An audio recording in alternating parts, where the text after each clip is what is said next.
Welcome back to the Fightly News. I'm your host, Andrew Montanez. We're here on location at the home of the Squid. Today we're going to talk about UFC 159, talk about the Jon Jones-Chael Sonnen fight. It's a really pretty bizarre night of fights. We'll talk about what was bizarre.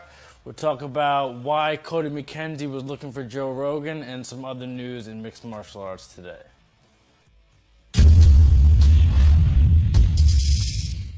UFC 159, the main event was Jon Jones against Chael Sonnen. There was a lot of hype around this matchup because both guys coached against each other on season 17. Chael outcoached Jon, but this was a huge matchup. Chael Sonnen has fought the best fighter in the world, Anderson Silva, twice, and Jon Jones is one of the most dominating fighters in UFC history, so a lot of eyes on this fight. Round one, both guys came out, and Jon came and set the pace with his wrestling. He came out and wrestled Chael Sonnen. Most guys thought Jon Jones was going to keep distance, not really try to wrestle Chael, because everyone thought Chael was going to take Jon, put him on his back. But Jon came out, got a lot of double legs, picked up Chael, and beat him up. He was able to finish Chael Sonnen with about 30 seconds left in the first round, defending the title and tying Tito Ortiz's record for most title defenses at 5. One more, he'll have the record to himself. A little bizarre, Jon broke his toe in half. Pretty gruesome, but looks like Jon's going to have a little bit of surgery and get his foot taken care of so he's not the toeless champion of the world. The co-main event of the evening was Mike Bisping against Alan Belcher. There was a lot of trash talk before this fight. This fight didn't have too much fireworks. It's more of a boxing match. You saw Mike Bisping outbox Alan Belcher.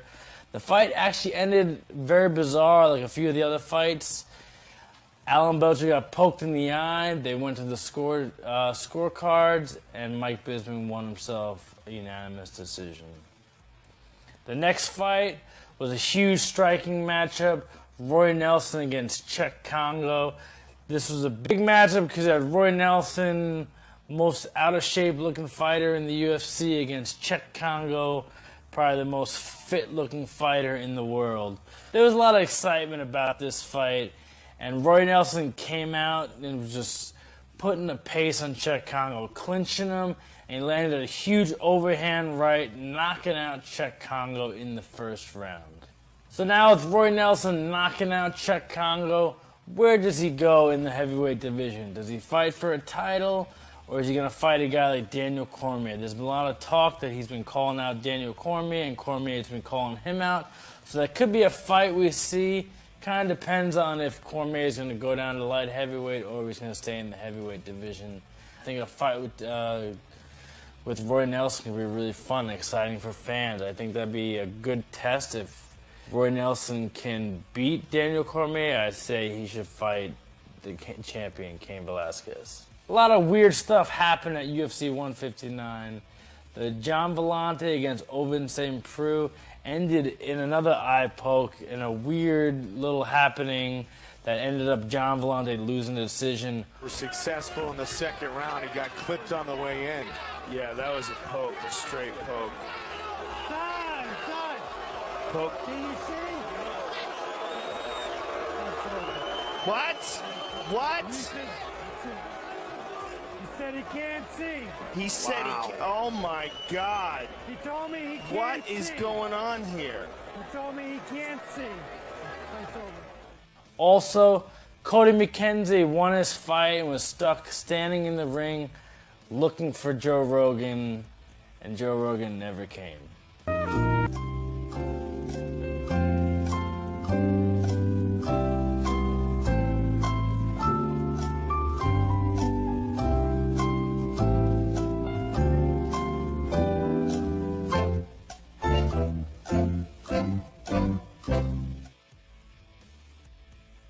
Where are you, Joe? In some other expected matchups, the chance we're going to have Chael Sonnen fighting Wanderlei Silva at UFC on Fox Sports 1. Also, Damian Maia might be fighting Josh Koscheck at UFC 163 in August. That should be a really good fight. We saw what Damian Maya did to John Fitch, so be interesting to see what he does against a top wrestler like Josh Koscheck. Another fight that might happen, we're going to have possibly Alexander Gustafsson fight Lyoto Machida, since John Jones' toe might keep him out for a while.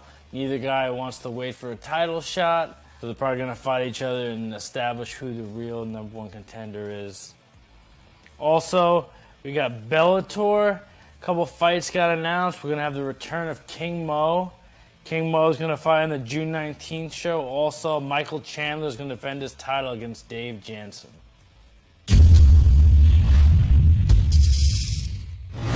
So we wrapped up the month of April. Let's go over the top 5 happenings we had last month. Number 5, we had Jessica Penny losing her title at Invicta FC to Michelle Waterson. Michelle Waterson becoming the new Invicta FC Atomweight Champion of the World, winning a 4th round armbar over Jessica Penny. Number 4, we had Kelvin Gastelum winning the Ultimate Fighter and defeating Uriah Hall, the Tough Killer, by split decision, announcing that he's going to move down to the welterweight division. And number 3, Anderson Silva extends his contract with a 10-fight deal with the UFC, meaning you're going to see the best fighter in the world fight 10 more times.